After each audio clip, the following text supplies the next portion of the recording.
Eh bien salut à tous et à toutes, j'espère que vous allez bien. Aujourd'hui on se retrouve pour cette fois-ci une review d'une réplique de poing d'un 1911 blowback de chez Army. Donc c'est parti. Mad, bro?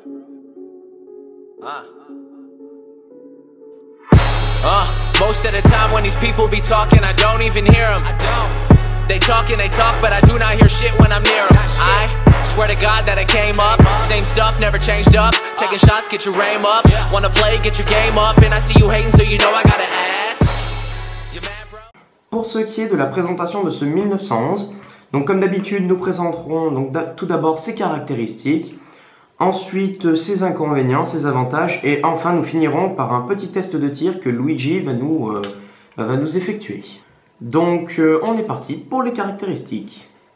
Alors pour commencer, cette réplique, donc comme je l'ai dit tout à l'heure, est une réplique de 1911 A1. Alors cette réplique, vous pourrez la retrouver sous le nom de R27 de chez Army Armament. Vous pourrez retrouver cette réplique dans les environs de 70-80 € sur Airsoft Entrepôt ou Taiwan Gun. Pour ce qui est des autres shops, à vrai dire, je n'ai pas poussé les recherches, mais c'est une réplique qui devrait pouvoir se retrouver dans les 120 € à peu près. La réplique est constituée totalement full metal, mis à part bien sûr le grip qui est ici, des deux côtés. Outre le grip, tout est en métal, c'est-à-dire la culasse ainsi que le corps, la gâchette, même le chargeur qui sont en métal. Donc voilà, tout est absolument en métal. Elle fait un poids de, on va le mesurer en live, de 905 grammes avec le chargeur. Sans billes, mais bon, c'est pas ce qui rajoutera le poids. La réplique développe une puissance d'environ 0,7 à 1 joule, je dirais, en fonction bien sûr du gaz utilisé. Voilà, avec certains gaz, vous taperez sûrement dans les 0,9, 1 joule. Avec d'autres gaz, vous pouvez taper dans les 0,7 joules. Voilà. C'est donc une réplique qui sera acceptée dans n'importe quelle assos, même avec n'importe quel gaz, même avec les gaz les plus puissants, vous serez quand même accepté, ce qui est plutôt cool. Pour ce qui est des marquages de la réplique, alors il y en a un petit peu de partout sur la réplique. Alors pour commencer, au niveau de la trappe, voilà, si l'autofocus veut bien se faire, voilà. Au niveau de la trappe d'éjection, voilà, vous pouvez voir une petite gravure, voilà. Pour ce qui est des marquages de la réplique, ensuite vous pourrez en retrouver sur le côté droit de la réplique. Donc, qui ne sont, je ne sais pas s'ils sont réellement réalistes, à vrai dire. Niveau marquage, par rapport aux armes, je m'y connais vraiment pas trop, donc je ne voudrais pas dire de conneries.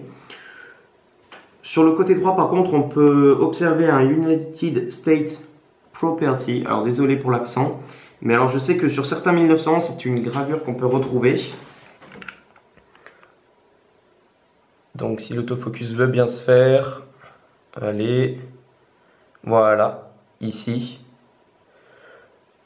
Donc peut-être un marquage qui est peut-être réaliste, je ne sais pas trop. Pour ce qui est des autres marquages, ils sont vraiment super bien faits. Pareil, je ne sais vraiment pas du tout s'ils sont réalistes ou pas. Si vous le savez, dites-moi dans les commentaires, ça me ferait vraiment plaisir d'apprendre de nouvelles choses, on va dire. Ensuite, sur le côté gauche de la réplique, d'autres marquages. Donc avec marqué, une fois de plus, l'autofocus ne veut pas se faire. Modèle 1911 A1, calibre 45. Voilà. Sur le grip, vous pourrez retrouver aussi... Bon alors, je sais pas si on arrive à deviner. Non, peut-être pas de ce côté, alors de ce côté-là. Voilà, des marquages qui sont quand même bien réalisés, avec marqué Los Angeles, USA, le petit R à côté. Donc bon, des marquages qui sont plutôt vraiment super bien finis à mon goût pour une réplique de 70-80 €. C'est vrai que sur ce coup-là, j'ai été agréablement surpris. Pour ce qui est de la sécurité, celle-ci est ambidextre. Donc vous pourrez la retrouver du côté droit comme du côté gauche. Voilà. Pour pouvoir l'actionner, il faudra armer tout d'abord le 1911. Et une fois que le marteau où le chien est armé, vous pouvez l'activer et là, on ne peut plus tirer. Si je l'enlève, ça tire.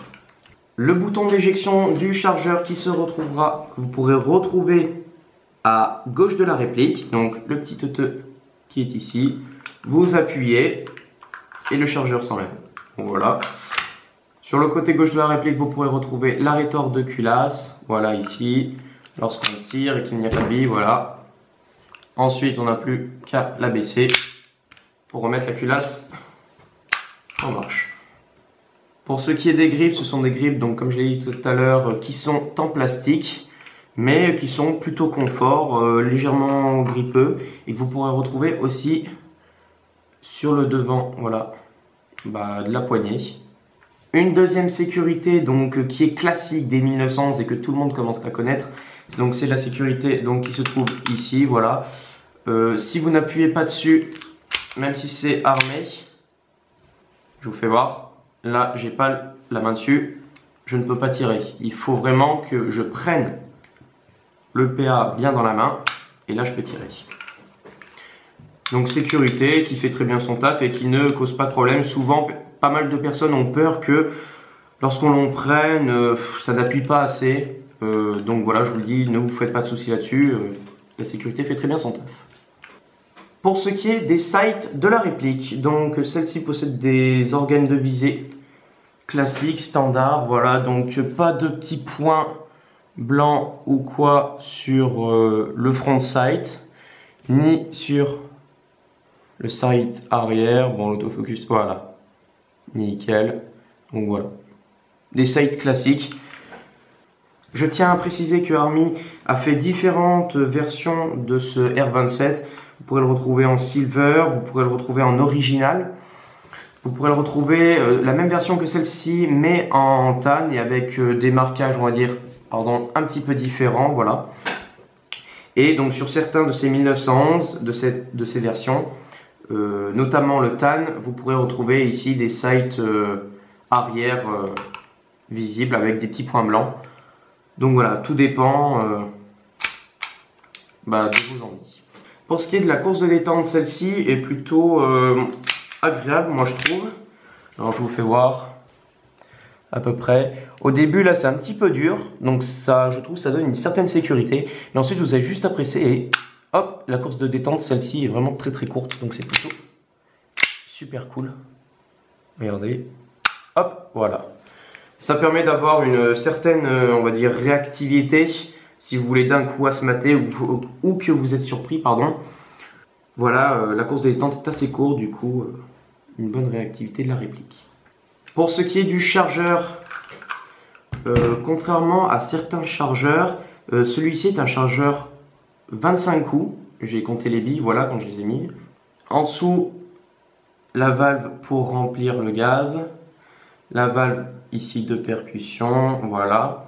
Pour ce qui est des lèvres, alors ça c'est vraiment un... J'y reviendrai dessus, mais ce sont des lèvres, voilà, en métal. Voilà, des lèvres en métal. Ce qui est vraiment plutôt sympa, puisque sur les 3/4 des chargeurs au moins, vous pourrez retrouver des lèvres en plastique qui ont tendance à péter. Là, c'est en métal, ça craint rien. Bon, évitez de le faire peut-être, mais franchement, c'est en métal, ça tient bien, ça inspire la solidité. Pour ce qui est du canon de précision, en interne, celui-ci est un 6.08 de 11 cm. Voilà, ce qui lui procure une assez bonne portée, on va dire. La réplique possède un hop-up réglable qui se trouve à l'intérieur de la culasse et que vous ne pourrez pas régler depuis la trappe d'éjection. Pour cela, il vous faudra donc retirer la culasse jusque la petite encoche qui se trouve ici. Donc une fois que vous êtes calé comme ça, derrière, voilà, de l'autre côté, vous avez une petite pièce, donc vous appuyez dessus, vous retirez celle-ci et normalement celle-ci devrait s'enlever. Je vais vous montrer. Hop, voilà la petite pièce. J'ai oublié d'enlever le chargeur comme d'habitude. Et on retire, on se retrouve avec les deux parties, donc comme je vous l'avais dit. Voilà, ici vous pouvez retrouver la petite molette. Là, voilà. Donc vous tournez à droite ou à gauche pour régler votre hop-up. Pour ce qui est des caractéristiques de la réplique, c'est à peu près, on a à peu près fait le tour, voilà. On va donc passer maintenant aux petits inconvénients. Pour ce qui est des inconvénients de la réplique, donc malgré son prix de 70-80 €, celle-ci n'en possède vraiment très peu. C'est vraiment une réplique qui possède vraiment peu d'inconvénients. Alors les inconvénients, et puis je vais chipoter quand je vais les trouver, je dirais c'est le canon avant. Voilà. Le canon avant le canon interne qui bouge un peu trop à mon goût. Ah, il bouge même vraiment pas mal. Mais ça ne gêne vraiment pas du tout le fonctionnement de la réplique. Elle fonctionne à merveille. Donc bon, une réplique qui fonctionne toujours malgré les petits jeux, on s'en fout. Peut-être que j'aurais aimé retrouver des sights blancs, on va dire avec des petits points blancs, au moins sur le front sight, ou même les deux, l'arrière sight aussi. Ça aurait été vraiment plus sympa, on va dire, pour la visée, avoir une visée un petit peu plus rapide.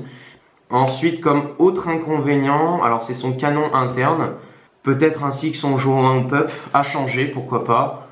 Comme dernier inconvénient que l'on pourrait lui reprocher, mais que l'on peut retrouver sur la plupart des répliques de GBB, c'est que en hiver, lorsqu'il fait un peu froid, vous allez dégazer littéralement, ouais, vraiment tout le temps, quoi. J'en ai fait le test, j'ai fait une partie avec, le lien sera dans la description. Mais voilà, vous pourrez voir que ce PA dégaze absolument tout le temps quand il fait froid. Pour ce qui est de ses inconvénients, c'est à peu près tout. On va donc passer maintenant aux avantages.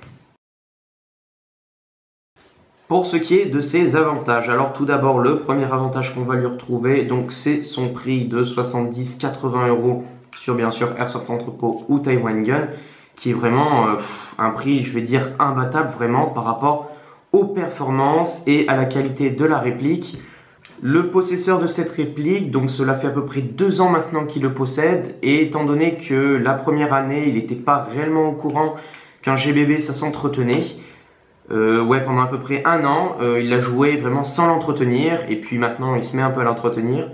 Mais voilà, pour une réplique qui n'a pas été entretenue pendant un peu plus d'1 an, et qui fonctionne toujours à merveille, c'est vraiment, je veux dire, exceptionnel par rapport au prix. C'est même plutôt étonnant. Ensuite, donc pour ce qui est de ses performances, environ 30-35 mètres de portée à la 0,25 grammes. Pour une réplique qui possède un canon cheap et un joint hop-up cheap, c'est plutôt cool.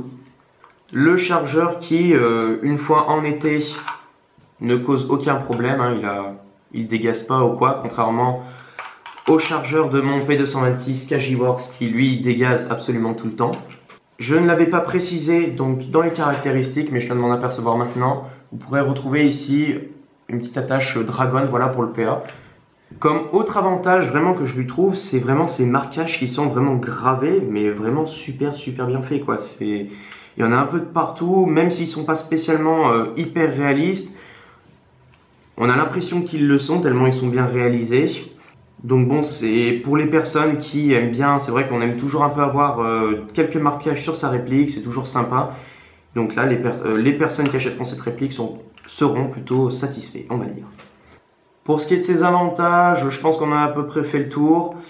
C'est vrai que c'est une réplique réellement que je conseille aux débutants qui veulent faire l'acquisition d'un premier GBB. Réplique que je conseille même aux personnes plus expérimentées qui aimeraient, pourquoi pas, profiter, on va dire, de la carcasse pour ensuite faire une bête au niveau interne. Vous n'aurez qu'à changer le tien de précision et jouer un pop et vous aurez vraiment une bête entre les mains. Quelque chose de solide et qui vous tiendra vraiment très longtemps. Et voilà, c'est la fin de cette vidéo. J'espère qu'elle vous aura plu. Pour ce qui est des marquages, c'est vrai que je serais vraiment très intéressé de savoir, donc s'il y a des connaisseurs, dites-moi un petit peu si ce sont réellement des vrais ou pas. Ça me permet d'avoir quelques informations en plus. Pour ce qui est du 45 ACP, c'est vraiment un vrai marquage. Donc, puisque c'est le marquage d'un calibre de certains 1911. Et donc, on va tout de suite passer au test de tir que Luigi va donc tout de suite nous effectuer. Donc, on se retrouve pour le test de tir. J'utilise du gaz de chez Protect Gaz. Donc c'est un gaz assez sec, puissant. Et je vais tirer avec Dabi 0,25. Donc on y va pour un test de tir à 20 mètres.